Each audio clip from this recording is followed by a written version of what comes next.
Welcome into Master Maker. I'm Laura and this is Jewel School. Thanks for being here with me. Ametrine, amethyst, and citrine. I am loving this color combo. This purple, like kind of a lighter, softer purple mixed in with the citrine. Oh my gosh.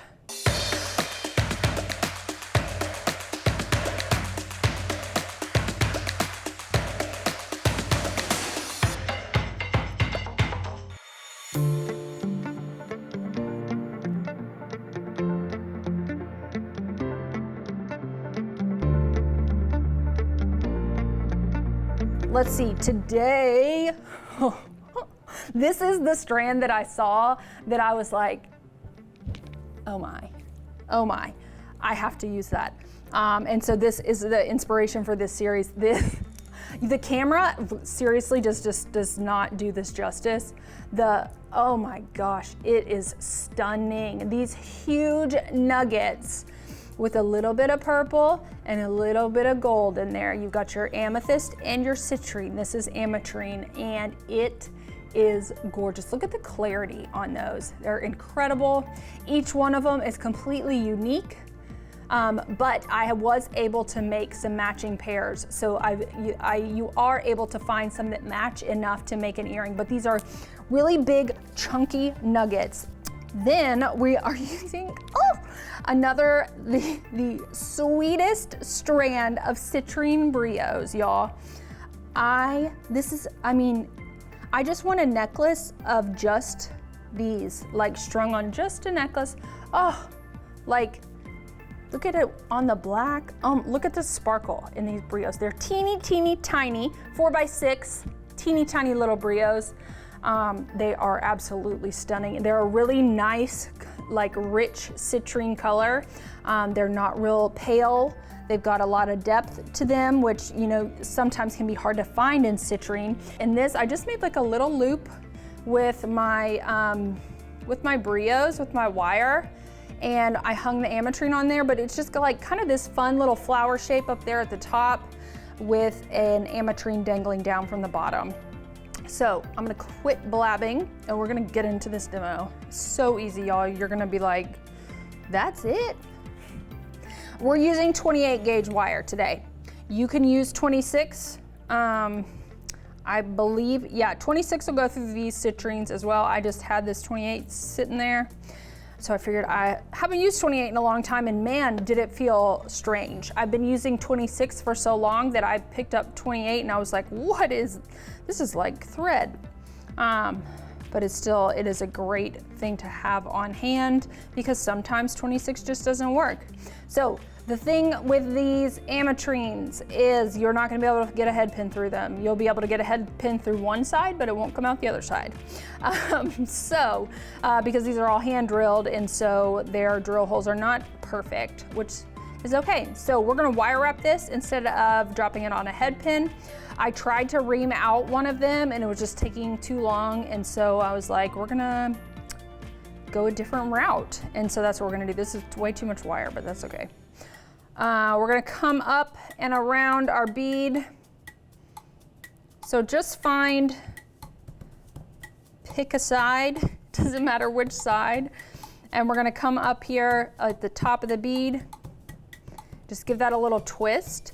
I am going to, normally I wrap one wire and then I use the other wire to make my loop, but because we're using 28 gauge wire and these are such fancy, nice stones, I want the stability of 2 pieces of wire and the extra security of 2 pieces of wire. So I'm gonna make my loop with both pieces of wire, which if you watch my shows a lot, you know is not something that I normally do, but that's what we're gonna do today. So we're gonna grab a hold of that little twist with our round nose pliers. That's a little far up.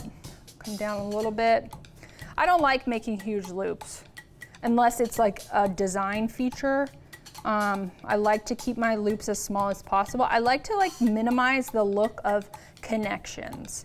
Unless the connection is a part of the design, I want it to kind of be as like inconspicuous as possible. So that I'm gonna make my loop a little smaller with both of my wires, and then we're gonna come around with our wires, and we're just gonna finish that off with a little swirl. And then we will go in with our flush cutters, trim those wires off. Make sure you're not clipping your loop. I do that all the time. And just kind of straighten that wire out. And then we're gonna cut, I don't know, 6 to 8 inches of 28 gauge wire. You don't need a ton. And then we're gonna string 6 brios on either side. The reason I love this demo for you guys is because we're not wire wrapping any of the brios individually. We are just stringing them on our wire. Gosh, the drill holes are so great on these. Oh, what are these, like Dakota stone? I don't know where these came from, but the drill holes are amazing. Amazing. Okay, so I did 6 on each side. You can do more, you can do less. I just wanted like a little kind of organic little flower shape up there. How many I got? 2, 4, 6. Okay, then we're gonna drop our Ametrine on. Okay, 1, 2, 3. Gosh, these are so gorgeous, these citrine, and you don't have to treat it like a brio. You can treat it like a bead and do something fun like this. There's just lots of stuff we can do with brios that we don't even think about. Okay. Now we're just gonna pull these up together, make a little circle shape. And again, I'm going to make a loop with both of my wires because this is 28 gauge. And I want the security of 2 pieces of wire. So just get that nice and tight up there. Just kind of pull this into a circle. And now we're gonna make, look at that. I just love how, it just looks like a real natural kind of organic little flower up there at the top. Like the citrines just look like little petals. So cute. Okay, now we're gonna make another loop up here. So we're going to make this loop perpendicular, parallel to our citrine, because that means it's gonna face the right way on our earring and we don't have to like turn it later. So one thing that's important when if you're making a loop with 2 wires, don't take it out of your round nose pliers and then grab it with your chain nose pliers, because that's gonna like separate the loops and it's gonna flatten them it's hard to keep them the same size and shape with the chain nose pliers. So just keep them in your round nose pliers and just finish off your coils with it still in the plier. That's just a little trick. See how those are like still together? Nice round shape. It's a little crooked, I'm gonna have to straighten it up a little bit, but they're together and they're the same shape.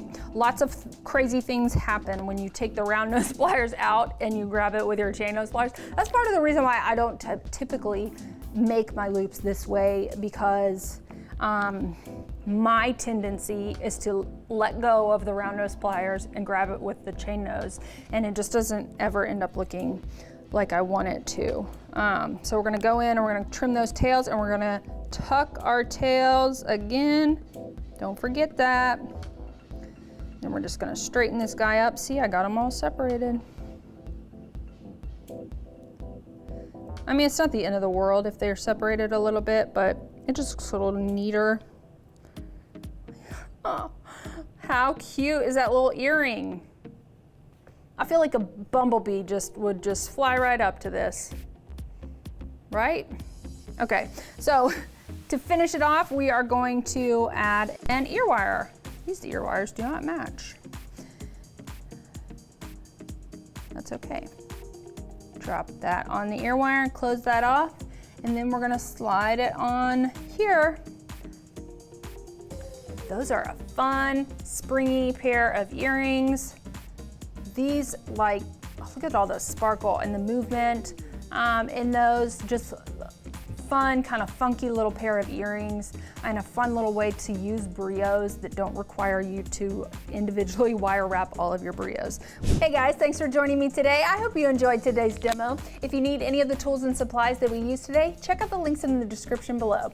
And while you're down there, I want to know, what do you think about this citrine and amethyst combo? Let me know in the comments, and don't forget to like, subscribe, and ring that bell so you don't miss any future videos. Bye y'all.